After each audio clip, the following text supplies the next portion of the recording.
Hello guys, my name is Hitesh Ruhela and welcome to knowledge with Hitesh. जैसे कि last video में हमने हमारा बुद्धिज्म टॉपिक खत्म किया था। आज का जो टॉपिक है हमारा वो है हमारा जैनिज्म। तो सबसे पहले हम चलो जैनिज्म के बारे में बात करते हैं।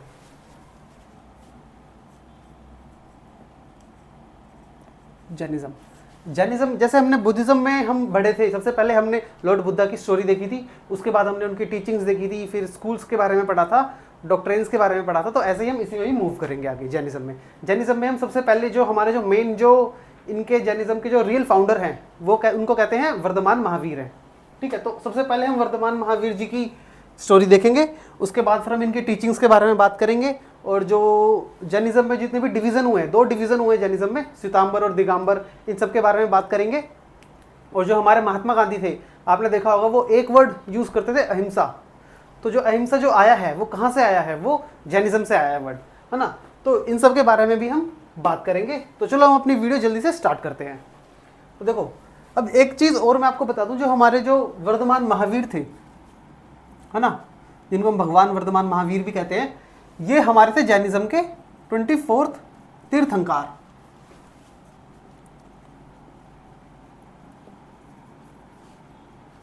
अब 24th तीर्थंकार थे, 24th और लास्ट, इनके बाद कोई नहीं थे। अब ये देखो, जो तीर्थंकार क्या होता है, देखो मैं ना ठीक से ये प्रोनाउंस कर रहा हूँ या नहीं मुझे नहीं पता, क्योंकि मैंने देखा जो जहाँ भी मेरे टीचर्स वगैरह थे या जो भी मैंने देखा, तो अलग अलग लोग इसको अलग अलग तरीके से प्रोनाउंस करते हैं। तो आप देख लेना प्लीज़ इस बात को। तो जो ये तीर्थंकार थे, ये थे हमारे, ये होते हैं गुरु, टीचर। तो जो जैनिज्म में जो मेन जो जिनको एक वो समझा गया है, टीचर समझा गया है, वो उनको एक वर्ड दिया गया है तीर्थंकार। ठीक है, तो जो रियल फाउंडर कहा जाता है जैनिज्म के, वो थे वर्धमान महावीर, और ये 24th और लास्ट थे।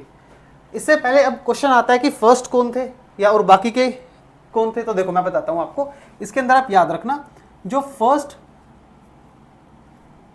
तीर्थंकार थे, तीर्थंकर या तीर्थंकार, ठीक है, वो थे हमारे ऋषभनाथ।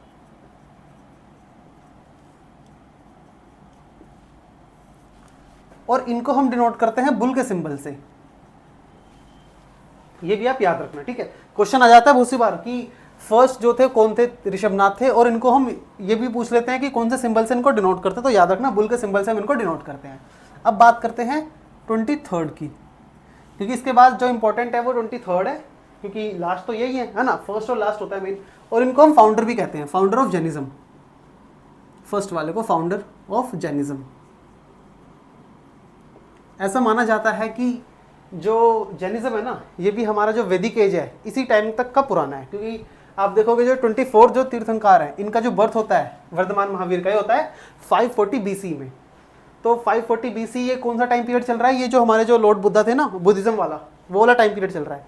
तो जब ये 24th है, तो फर्स्ट वाले भी तो कोई होंगे ना, तो फर्स्ट उनसे पहले, तो अगर हम बात करेंगे देखेंगे तो ये वैदिक एज जो हमने पढ़ा था ना, उस टाइम पीरियड के हैं ये, मतलब जैनिज्म है ना, वैदिक एज तक का पुराना है, ये भी आप याद रखना। ठीक है, ये हमारे हैं जैनिज्म के। अगर क्वेश्चन आता है कि जैनिज्म के फाउंडर कौन है, तो ऋषभनाथ। और 23rd है हमारे पार्श्वनाथ। ठीक है, और इनको हम डिनोट करते हैं स्नेक के सिंबल से, ये भी आप याद रखना। और अब आते हैं लास्ट, 24th एंड लास्ट है हमारे वर्धमान महावीर।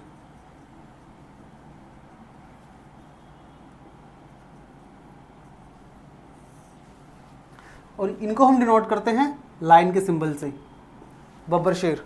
ठीक है, और इनको तो हम फाउंडर कहते हैं। अगर देखो क्वेश्चन भी 2 तरीके से आता है, एक आता है कि जैनिज्म के फाउंडर कौन थे, नॉर्मली अगर पूछेगा जैनिज्म के फाउंडर कौन थे, तो हमें ऋषभनाथ पे मार्क करना है। लेकिन अगर बहुत सी बार क्वेश्चन आता है कि रियल फाउंडर कौन थे जैनिज्म के, रियल फाउंडर थे वर्धमान महावीर। अब रियल फाउंडर मतलब देखो, जो ये थे ऋषभनाथ, इनके टाइम पे ना, ये तो फाउंडर थे, इन्होंने स्टार्ट किया जैनिज्म को, लेकिन फिर भी इतना ज़्यादा प्रमोशन नहीं हुआ 23rd तक, मतलब प्रमोशन नहीं हुआ, इतने लोग इसके बारे में नहीं जानते थे, लोगों ने अपनाया नहीं इस धर्म को। लेकिन जो लास्ट हमारे जो थे वर्धमान महावीर, इन्होंने काफ़ी प्रमोशन करा, इसलिए हम इनको रियल फाउंडर के नाम से जानते हैं। तो अब हम बात करते हैं इनकी स्टोरी के बारे में। Story of Vardhaman Mahavir.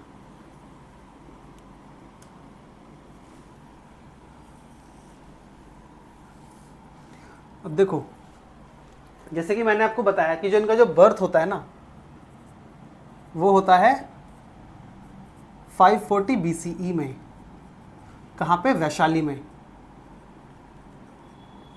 ठीक है, ये आप याद रखना 540 BC। हालांकि ये डिबेटेबल टॉपिक है, मतलब ये जो इनका जो बर्थ है ना, ये कुछ लोग मानते हैं, कुछ लोग नहीं मानते। तो आप या तो ये याद रखो या फिर आप ऐसे याद रखना 2500 ईयर्स अगो।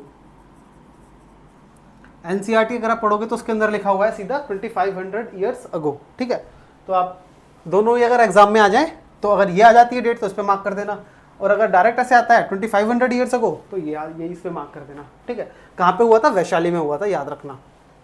इनके जो फादर थे उनका नाम था सिद्धार्थ, और वो एक क्षत्रिय थे, है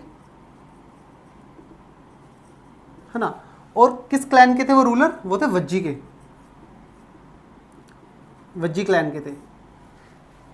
ठीक है, गण और संघ से बिलोंग करते थे। जैसे कि हमने ये वज्जी हमने महाजनपद में पढ़ा था, और अगर आप देखोगे तो हमने जो लास्ट जो हमने वीडियो में पढ़ा था बुद्धिज्म के बारे में, स्टोरी ऑफ बुद्धा हमने पढ़ी थी, तो उनकी लाइफ और वर्तमान महावीर की लाइफ भी ना आपको कॉमन मिलेगी, मतलब लगभग सेम सेम मिलेगी। वो भी क्षत्रिय थे, ये भी क्षत्रिय हैं, लगभग सेम ही टाइम पे उनका दोनों का बर्थ होता है ना। और आपको क्या देखने को मिलेगा? दोनों ही ने ही अपने जो इनका सिंहासन वगैरह है, जो भी है इनकी जो मतलब रॉयल लाइफ है, वो सबको त्याग करके जंगल में चले गए थे। वहाँ पे जाके फिर उन्होंने तपस्या वगैरह करी, फिर उनको ज्ञान की प्राप्ति हुई, है ना। फिर दोनों ने ही अपना अपना धर्म आगे लोगों तक फैलाया, प्रचार किया। तो ये चीज़ हमें देखने को मिलती है इसमें। इसके बाद आप इसमें याद रखना जो इनकी जो मदर थी, और देखो एक चीज़ आप कन्फ्यूज मत होना, जो बुद्धा थे उनको भी हम सिद्धार्थ के नाम से जानते हैं ना, उनका जो रियल नेम था वो सिद्धार्थ था, और इनके फादर का नाम भी सिद्धार्थ है, तो सेम नहीं है, दोनों अलग अलग है ना। तो ये भी आप कंफ्यूज मत होना इसके अंदर भी। इनकी जो मदर थी इनका नाम था त्रिशला, त्रिशला इनकी मदर थी। और अब बात करते हैं इनकी वाइफ के बारे में। जो इनकी वाइफ थी उनका नाम था यशोदा। ठीक है, इनकी मदर हो गई, वाइफ हो गई, इतना आप इनके बारे में याद रखना। अब जैसे कि जो लॉर्ड बुद्धा थे उन्होंने 29 के जब वो हुए थे, 29 साल के थे, उन्होंने अपना घर छोड़ दिया था, वो जंगल में चले गए थे ज्ञान की प्राप्ति के लिए। ऐसे ही ये भी जब 30 साल के थे left home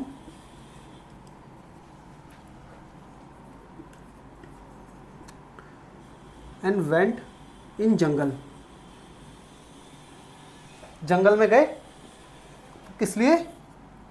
in search of truth, जीवन की सच्चाई के लिए, जीवन की सच्चाई को जानने के लिए ये जंगल में चले जाते हैं।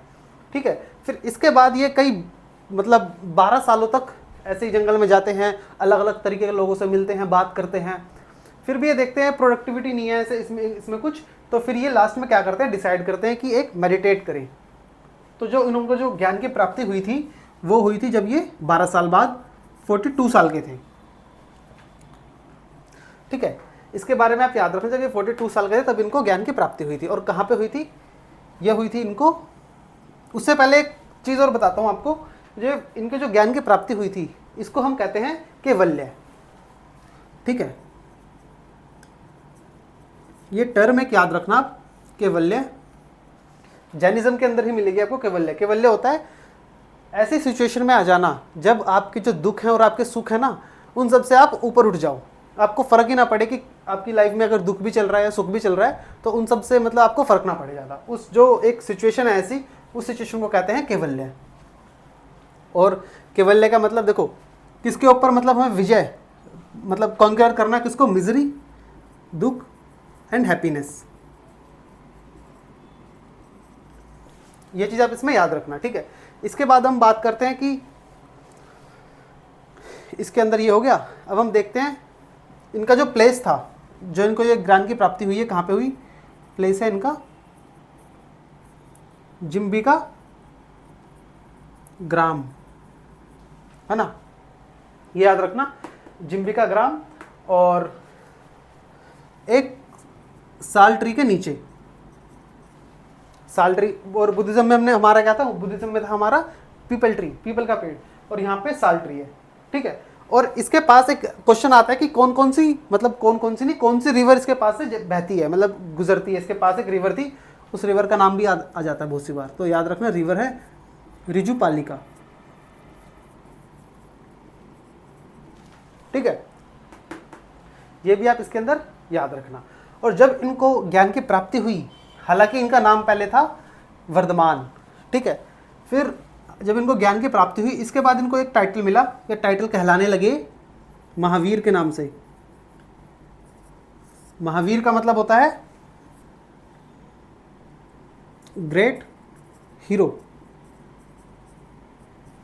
महा मतलब होता है महान, है ना, ग्रेट। और वीर मतलब एक योद्धा या फिर एक हीरो। तो वही महावीर के नाम से कहलाने लगे, या फिर इनको जिन भी कहने लगे, जिना। ये जैनिज्म है ना, तो वही जिना। इसका मतलब होता है जो अपने ऊपर मतलब विजय प्राप्त कर ले।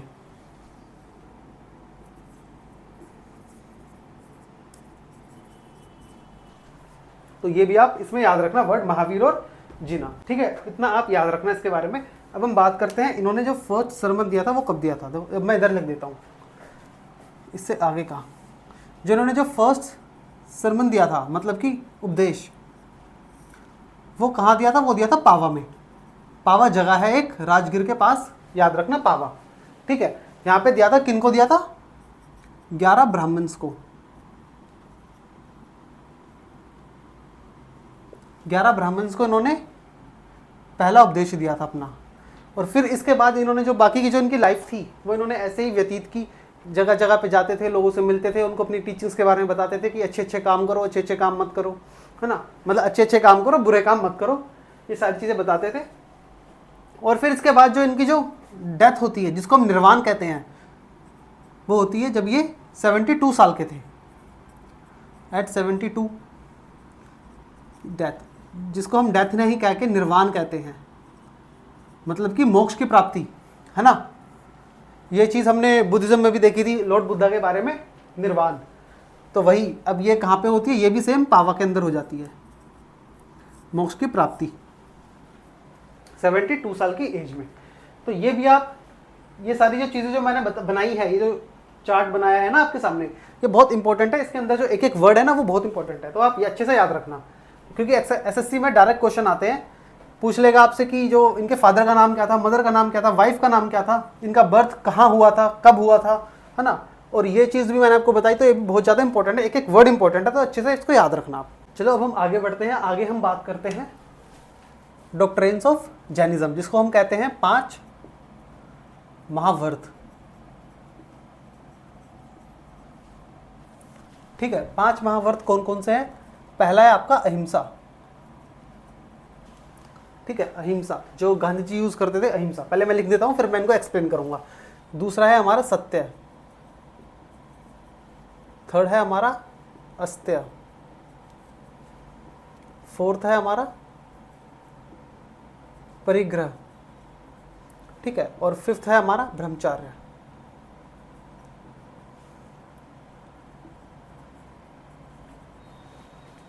अब देखो, अब जो ये है अहिंसा, सत्य, अस्त्य, परिग्रह और ब्रह्मचर्य। अब जो अहिंसा है, अहिंसा क्या है? अहिंसा मतलब है नॉन वायलेंस।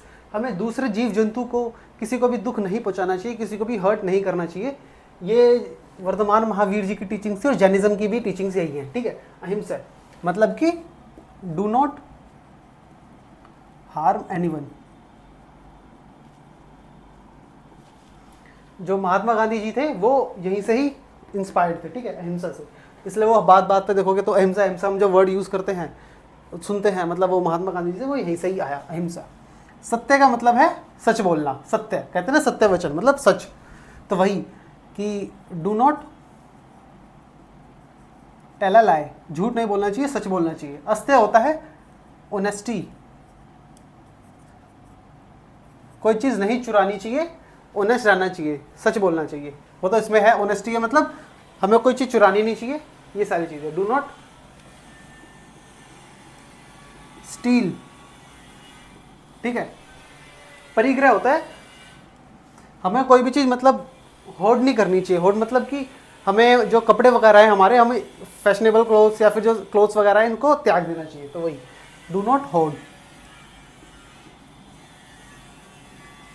और लास्ट में ब्रह्मचर्य, इसका मतलब होता है सेलिबेसी। अब सेलिबेसी क्या होता है? ब्रह्मचार्य। ब्रह्मचार्य मतलब देखा होगा आपने, हनुमान जी थे ब्रह्मचार्य थे, मतलब कि वो इन सब से मोह माया से ऊपर उठ चुके थे, है ना, तो वही ब्रह्मचार्य। तो ये जो 5 हैं, 5 महाव्रत, ये हैं डॉक्ट्रिन्स ऑफ जैनिज्म, इसको डॉक्ट्रिन्स ऑफ जैनिज्म भी कहते हैं। अब हम बात करते हैं त्रिरत्न के बारे में। त्रिरत्न ऑफ जैनिज्म, ये जैनिज्म के 3 रत्न हैं। पहला है right faith,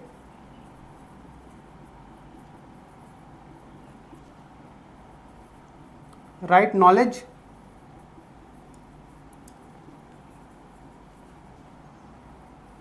and right action. ठीक है, राइट फेथ, सही जगह विश्वास रखो, विश्वास करो सही जगह, और फिर आप नॉलेज लो अच्छे से, सही नॉलेज लो, और फिर आप उसी नॉलेज को अप्लाई करो अच्छे अच्छे कामों में। तो इन ये सब करके ना हमें मतलब क्या है, मोक्ष की प्राप्ति मिलेगी। जो सारा जो खेल चलता है ना रिलीजन का, आप कोई भी रिलीजन को फॉलो करो, हर सारा खेल यही चलता है मोक्ष की प्राप्ति का। At the end of the day आपको क्या करना है, मोक्ष की प्राप्ति करानी है ना। तो वही अब बुद्धिज्म में भी हमने पढ़े थे, अगर आपको याद हो, 8 फोल्ड पाथ्स पढ़े थे ना, तो सेम चीज़ वही है। त्रिरत्न कैसे होगा? Right faith, right knowledge, right action. और ये इनकी टीचिंग्स है, मतलब कि जैनिज्म की अहिंसा, सत्य, अस्त्य, परिग्रह और ब्रह्मचार्य, इनको हमें पालन करना है, इनको हमें फॉलो करना है। एक मतलब जो एक बेस्ट जो लाइफ है जीने की, वो आप ये फॉलो करके कर सकते हो। अब हम इसके बाद बात करते हैं टीचिंग्स, जैनिज्म की टीचिंग्स के बारे में।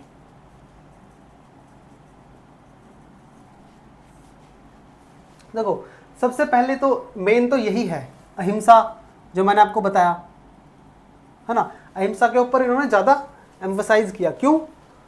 क्योंकि हमें दूसरे लोगों को, या दूसरे एनिमल्स को, जीव जंतु को, इंसेक्ट्स को, बर्ड्स को, किसी को भी जिनके अंदर लाइफ है, हमें उनको दुख नहीं पहुंचाना, उनको हार्म नहीं करना। तो ये सारी चीज़ें भी अहिंसा के अंदर आती हैं। इसके बाद इन्होंने कहा कि जो यूनिवर्स है ना,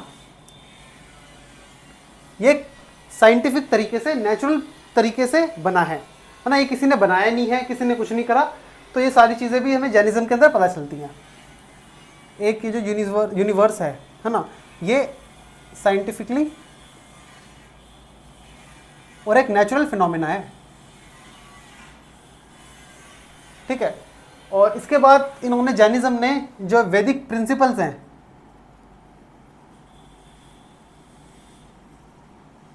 इनको भी रिजेक्ट किया। जो वेद में लिखे हैं ना, जो भी सारी चीज़ें कि शूद्र नीचे होंगे, फिर ब्राह्मण सबसे ऊपर होंगे, उसके बाद क्षत्रिय, फिर वैश्य बीच में रहेंगे, तो ये सारी जो चीज़ें हैं, और जो भी वैदिक जो सोसाइटी को उन्होंने डिवाइड किया था, वो सारी चीज़ें जैनिज्म ने रिजेक्ट किया। नहीं, सब समान है, बस आप ये चीज़ फॉलो करो। ठीक है, इसके बाद हमें देखने को मिलता है कि जैनिज्म से रिलेटेड जो हमारी जो सोल है ना, ये एटर्नल सोल पे बिलीव करते हैं। एटर्नल सोल का मतलब हमारी जो बॉडी है ना, ये मर जाती है, जब हमारी डेथ होती है, हमें मोक्ष की प्राप्ति होती है, हमारी बॉडी मर जाती है, लेकिन जो हमारी आत्मा है, हमारी जो सोल है, ये हमेशा जिंदा रहती है। तो ये सारी चीज़ें भी हमें, इवन कि आप देखोगे तो क्रिश्चियनिटी देखोगे ना, उनका भी सेम ही मानना होता है। क्रिश्चियनिटी में भी जीसस क्राइस्ट हैं, उनको ये भगवान नहीं मानते, उनको ये मानते हैं टीचर। सेम चीज़ आप सिखिज़म में देखोगे, सिखिज़म में भी जो गुरु नानक देव जी हैं और जो बाकी के जो इनके टोटल 10 गुरु हैं, उनको ये भगवान थोड़ी मानते हैं, उनको टीचर ही तो मानते हैं। तो सेम चीज़ ऐसे ही है, ऐसी बुद्धिज़्म में भी आप देखोगे और जैनिज्म में भी आप देखोगे। इसके अलावा मैंने आपको बता ही दिया सारा, है ना, अहिंसा, आत्मा, ये सारी चीज़ें बता दिया। और महावीर जी का ये भी मानना था, जो वर्धमान महावीर थे, कि अगर आपको ज्ञान की प्राप्ति करनी है तो आपको घर छोड़ना ही पड़ेगा। और ऊपर से जो सबसे ज़्यादा जो एम्फसाइज किया, अहिंसा पे किया, है ना। और इसमें एक चीज़ और बताऊंगा, जो देखो ये ऊपर के जो 4 हैं ना, ये भी आप याद रखना, ऊपर के जो 4 हैं, ये पहले के तीर्थंकर ने एडिट थे, वर्तमान महावीर जी ने ये वाला ऐड किया। जो ब्रह्मचार्य है ना, ये वर्तमान महावीर ने ऐड किया था इसमें 5 महाव्रत में। तो ये भी बहुत सी बार इंपॉर्टेंट हो जाता है एग्जाम पॉइंट ऑफ व्यू से, कि वर्तमान महावीर ने कौन सा ऐड किया था, ब्रह्मचार्य। तो ये भी आप इसमें याद रखना। अब हम बात करते हैं स्प्लिट इन जैनिज्म के बारे में।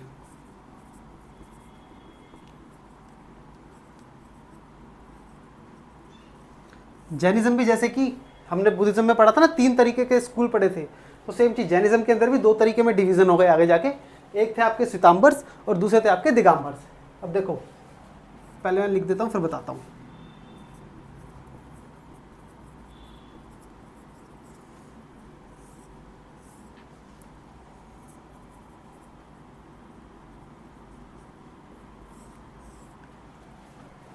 श्वेतांबर्स देखो, जो जो श्वेतांबर्स है ना, इनको कहते हैं वाइट क्लैड, और इनको कहते हैं नॉर्दर्नर्स। और सेम चीज़ है स्काई क्लैड, नेकेड, साउदर्नर्स।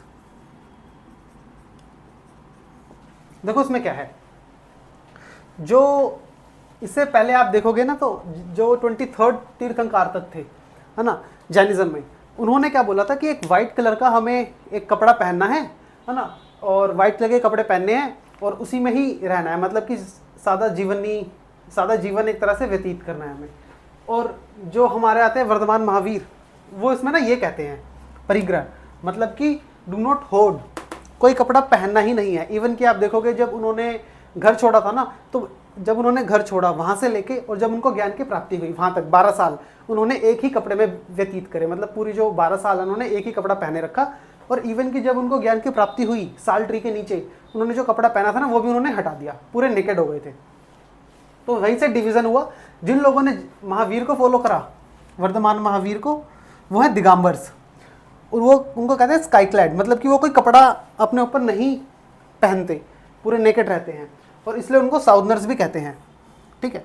और जो दूसरे थे श्वेतांबर्स कौन थे, जो कहते थे नहीं हमें मतलब वाइट तो कुछ तो कपड़ा पहनना पड़ेगा ना, तो वही वाइट जो कपड़ा पहनते हैं उनको वाइट क्लैड और नॉर्दर्नर्स भी कहते हैं।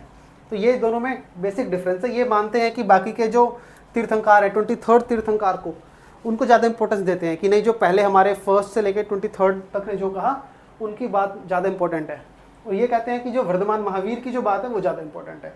तो दोनों में ये बस डिफरेंस रहता है, ठीक है। इतना आप इसके बारे में याद रखना। चलो अब हम बात करते हैं जो हमने बुद्धिज्म में ही पढ़ी थी, काउंसिल्स, है ना, 4 काउंसिल्स पढ़ी थी ना, तो वही सेम चीज़ यहाँ पे जैनिज्म में भी 2 काउंसिल हुई हैं, उनके बारे में जल्दी से देख लेते हैं। काउंसिल्स, जो फर्स्ट काउंसिल हुई थी वो हुई थी हमारी पाटलिपुत्र में, और कब हुई थी? फर्स्ट काउंसिल, देखो डेट याद रखना, 367 BCE, ठीक है, 367 BC में हुई थी, और प्लेस यह है इसकी पाटलिपुत्र। एक जो बहुत बार क्वेश्चन आ रखा है कि प्लेस से प्लेस कौन सी थी इनकी, पाटलिपुत्र। और चेयरमैन आ जाता है, चेयरमैन सितुलभद्र, इनके चेयरमैन थे, ठीक है। इतना आप इसके अंदर याद रखना फर्स्ट काउंसिल के अंदर। अब बात करते हैं सेकंड काउंसिल की।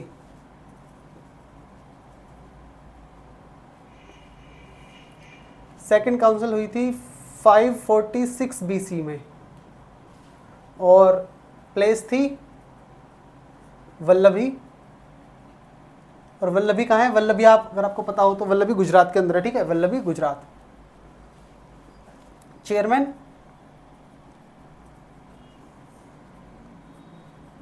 देवरधि। इतना आप, ये काउंसिल 2 काउंसिल्स हैं, ये डायरेक्ट क्वेश्चन आते हैं, मैंने इसलिए डायरेक्टली लिख दिया। फर्स्ट काउंसिल की डेट आ जाती है, ठीक है, और सेकंड की भी डेट, और प्लेस बता दी मैंने आपको पाटलिपुत्र, और इसमें वल्लभी, और चेयरमैन बता दिए सितुलभद्र, और इसमें देवरधि। ये 2 मतलब काउंसिल्स हैं जैनिज्म से रिलेटेड, जो अलग अलग टाइम पे हुई थी, तो ये भी आप इसके अंदर याद रखना, बहुत इंपॉर्टेंट है। अब हम बात करते हैं इनकी बुक्स के बारे में। बुक्स मतलब होली बुक्स, है ना।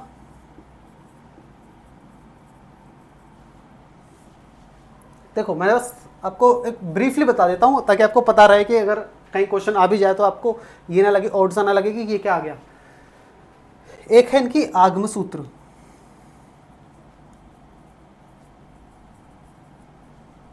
आगम सूत्र इनकी होली बुक है, जिसके अंदर जो टीचिंग्स ऑफ महावीर है,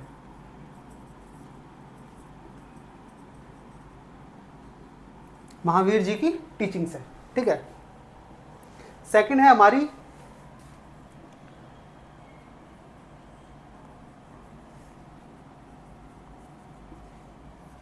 आचरंग सूत्र, ठीक है। एक है हमारी आगम सूत्र, इसमें वो आप डबल ए कर दिया ना, सिंगल ए है, आगम सूत्र, आगम सूत्र और आचरण सूत्र। इसके अंदर अगर आपको याद हो तो महावीर जी ने जो 12 साल मेडिटेशन की थी ना, तो उसी के बारे में लिखा हुआ है, मेडिटेशन ऑफ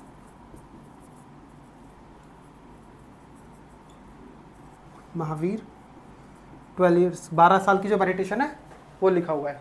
इसके बाद है कल्प सूत्र।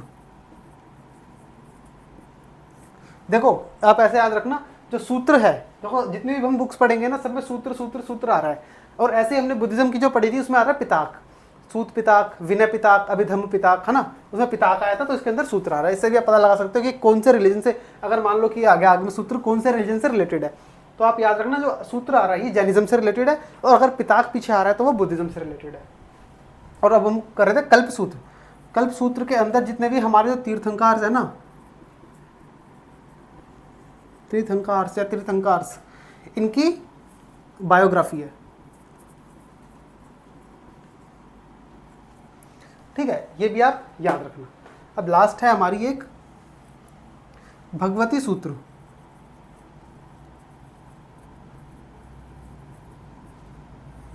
इसके अंदर क्वेश्चंस और आंसर्स हैं उनके, जो हमारे जितने भी टॉपिक्स हैं, मतलब बाकी के जो सोशल लाइफ से रिलेटेड जितने भी हमारे टॉपिक्स वगैरह हैं, उन सबके क्वेश्चंस और आंसर की फॉर्म में बताया हुआ है। तो आप ऐसे भी याद रख सकते हो, questions and answers on social issues, social and personal issues.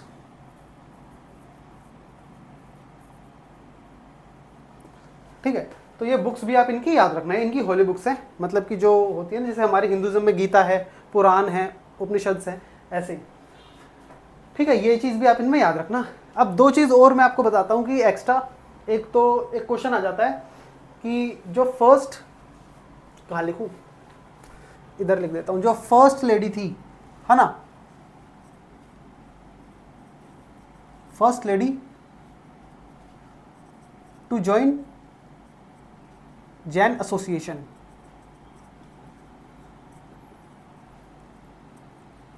याद रखना पहली ऐसी कौन सी महिला थी जिसने जैन एसोसिएशन को ज्वाइन किया था, तो उनका नाम था चंदना।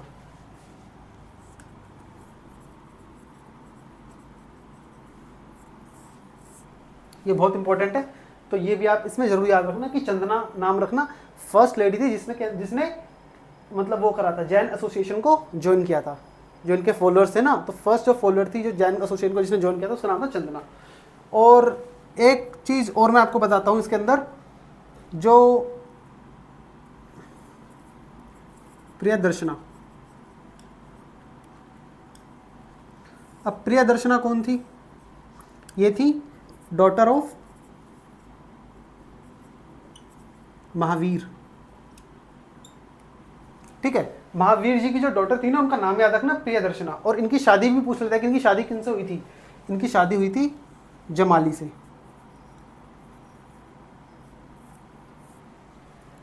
ये इनके हस्बैंड है, इनकी मैरिड है, ठीक है, मैरिड टू जमाली, प्रियदर्शनी।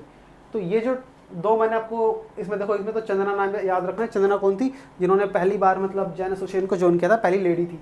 उसके बाद इनकी डॉटर का नाम आ जाता है कि डॉटर का नाम था इनकी प्रियदर्शना, और इनकी शादी किनसे हुई थी, जमाली से हुई थी। तो ये दो नाम और याद रखना। तो ये जो बाकी जितना भी मैंने आपको बताया ना, क्वेश्चन आपके एसएससी में जैनिज्म से, इससे बाहर से कहीं नहीं आएंगे, इसी के चारों तरफ घूमेंगे। चाहे आप एसएससी ले लो, या फिर आप कोई एंट्रेंस एग्जाम ले लो, या फिर कोई कॉम्पिटिटिव एग्जाम ले लो, तो यहीं से ही क्वेश्चन आते हैं। ठीक है, तो इसी के साथ हमारा जो जैनिज्म का जो टॉपिक है ना, ये भी यहीं पे ख़त्म हो जाता है। अब हम नेक्स्ट वीडियो में हम हमारा जो महाजनपद है, इनके बारे में ही आगे देखेंगे, क्योंकि ये मैंने दो रिलीजन आपको इसलिए बताए कि इसी टाइम पे, महाजनपद के टाइम पे, दो रिलीजन भी इवॉल्व हुए, धीरे धीरे बढ़े। अब आगे हम देखेंगे तो हम देखेंगे कि जो अशोका है या किन्हीं किन्हीं राजाओं ने बुद्धिज़्म को प्रमोट करा, तो बुद्धिज़्म क्या है उसके बारे में अगर हमें नहीं पता होगा क्या बुद्धिज़्म था, उनकी मतलब प्रिंसिपल्स क्या थे, तो हम कैसे उसको अच्छे से समझ पाएंगे। इसलिए मैंने आपको पहले दोनों करा दिए रिलीजन, बुद्धिज़्म और जैनिज्म। ठीक है, आगे हम इसी से आगे की नेक्स्ट वीडियो में हम बढ़ेंगे। तो अगर आपको ये वीडियो इन्फॉर्मेटिव लगी तो चैनल को सब्सक्राइब करो, वीडियो को लाइक करो। मैं मिलता हूँ आपसे नेक्स्ट वीडियो में।